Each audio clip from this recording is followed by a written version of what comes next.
My my flagship project, FangDash, is a speculative hybrid memoir. I worked on it for about 5 months, give or take, last year, right after the unfortunate passing of my mother. Rest in power. And you should check out my first video that I dropped on this channel detailing that process. So this is gonna be an update. Hi, this is editing me. Since the original recording took place in January and it is now June 26th of 2026, which marks the halfway point for year 2 of querying FangDash. So far, as I reflect on my process, the biggest obstacle has been the beta readers. You would think it would be the rejections or the ghosting, but no. Especially since, as the title suggests, one of my beta readers literally claimed that my memoir was AI. To be honest, I'm a very sensitive girly. And because writing is so, vulnerable, you have to create parameters to protect yourself. So before I started sharing my work with any beta readers, I came up with this process because I want the feedback to be transparent yet intentional.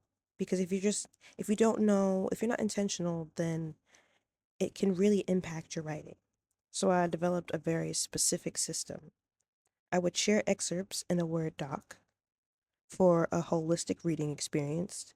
And then I'd also share a Google document with like 10 questions. And these questions were very specific to the excerpt to see if my readers were actually so some like some questions were to gauge if my readers were actually aligned with like my politics. Some were to test how the inciting incident worked. Some were to test like the first chapter, like the hook in the first chapter, if the first chapter hits. Anyway, I shared this process with a beta reader I'll call Beth. We had a complicated history. She was my landlord during one of the most painful year of my life, while my mother, my momager, was dying in a hospital across the street. I thought we had successfully transitioned from that dynamic into a peer to peer writerly dynamic. The first swap went beautifully, proving that my system worked when respected. Beth was actually the third. I'll call her beta reader 3, because in total I had 6, but I'll share the stats later on in the video.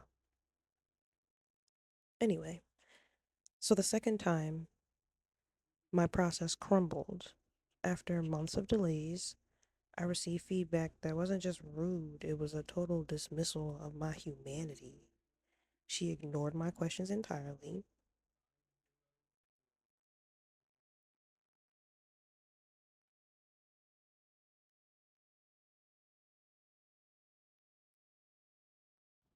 She didn't just dislike the excerpt, she weaponized the term AI. She even wrote, insert quote, somewhere on the screen. I'll also include a quick synopsis of the excerpt that I shared with her. Although now that it's been a lot, like significant amount of time, the excerpt that I shared, now that I've reflected, it kind of reads more like a personal manifesto.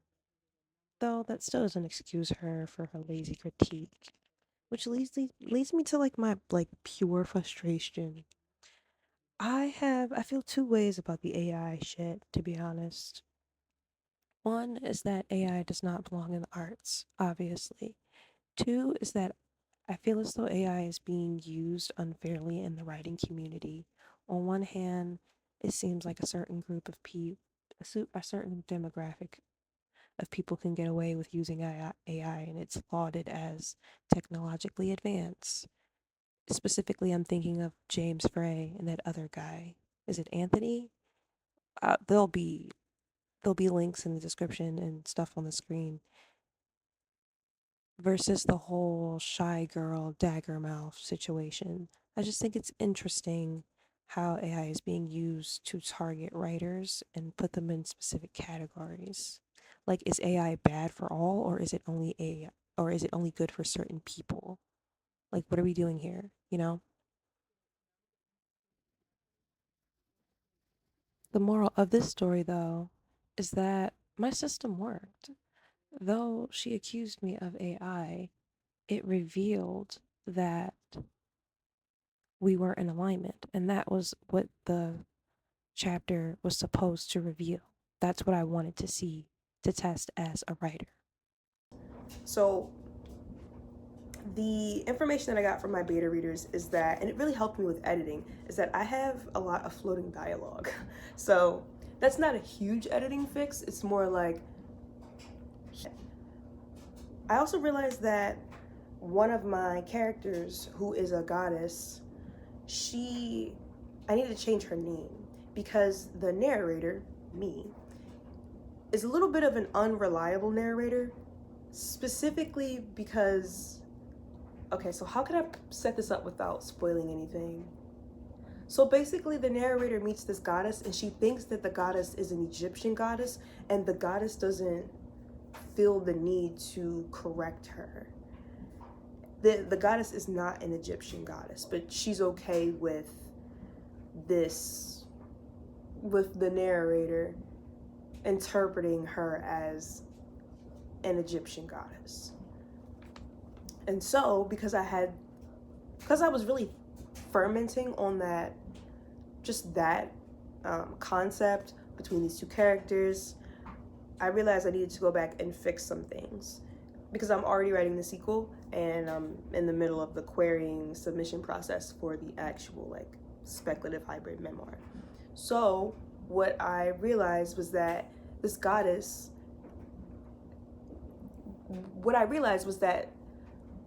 because the narrator thinks that she's an Egyptian goddess, she specifically thinks that she's an Egyptian goddess who is known for, who has two known states, if that makes sense. One is, yeah, I feel like I can say this. So one is Sekhmet, which hopefully a lot of people know a lot more about this goddess. She's the lion-headed, typically described as the lion-headed goddess, nearly destroyed the world or destroyed humanity, but was stopped by other gods tricking her because they dyed beer red because she got drunk off blood, some shit like that. You know what I'm saying.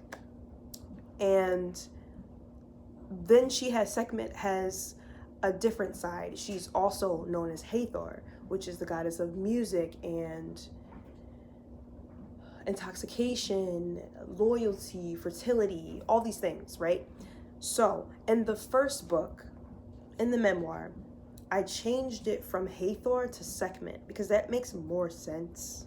And then for the book, the perspective, yeah, I think you get where I'm going with this. And then in the sequel, I changed it back to Hathor because that makes sense. I just had to really, you know how as wordsmiths, writers, you really have to ferment. The ideas will just ferment in your mental cauldron for a bit before you're like, oh, this is how this is supposed to work. So I was really relieved to figure that out because it was something about that whole thing was like bugging me and I knew it wasn't quite right. So very happy that that came together. I also wanted to give a shout out to this YouTuber and writer, Canadian writer named Chris. I don't want to try to pronounce her last name because I might say it wrong, but Chris is the writer for Local Heavens.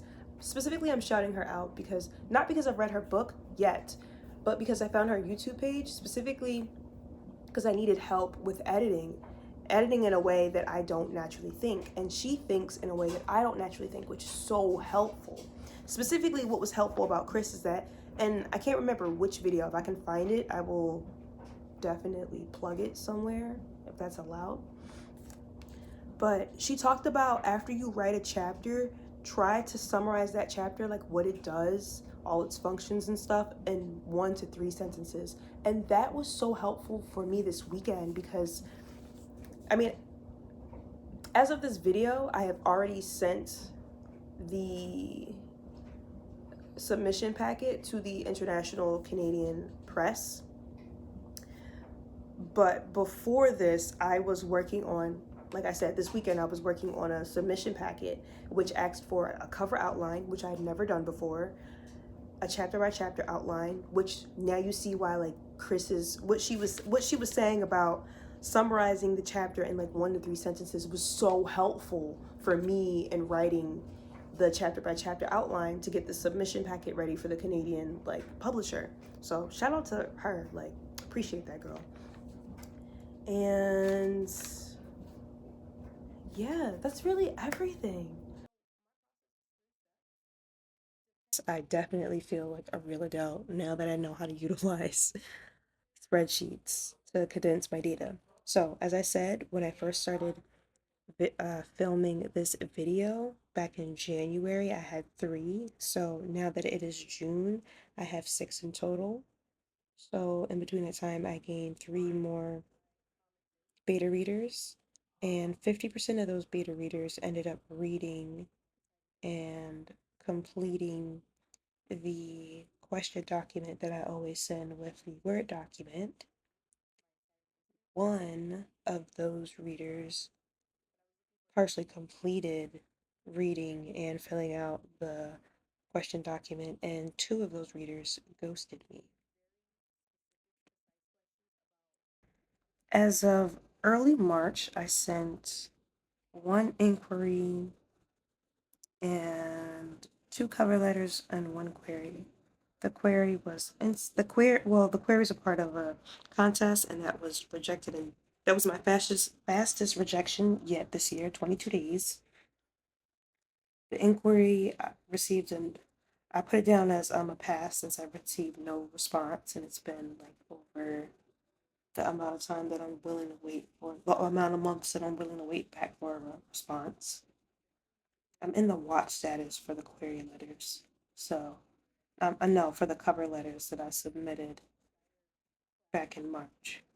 And then as of this month, I sent out 1 inquiry, and no, I sent out 2 introduction inquiries and 1 query.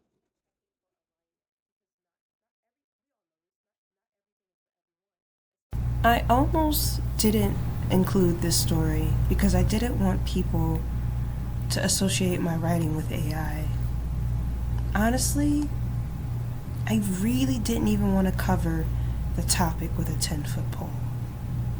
But the purpose of my channel is to keep an artistic diary, sharing the real stories behind my work. And the truth is, someone I trusted ignored a boundary that I had clearly set. But it also forced me to become more intentional about how I protect my work, who gets to read it, and how I move through the publishing process. I believe that's a lesson worth sharing.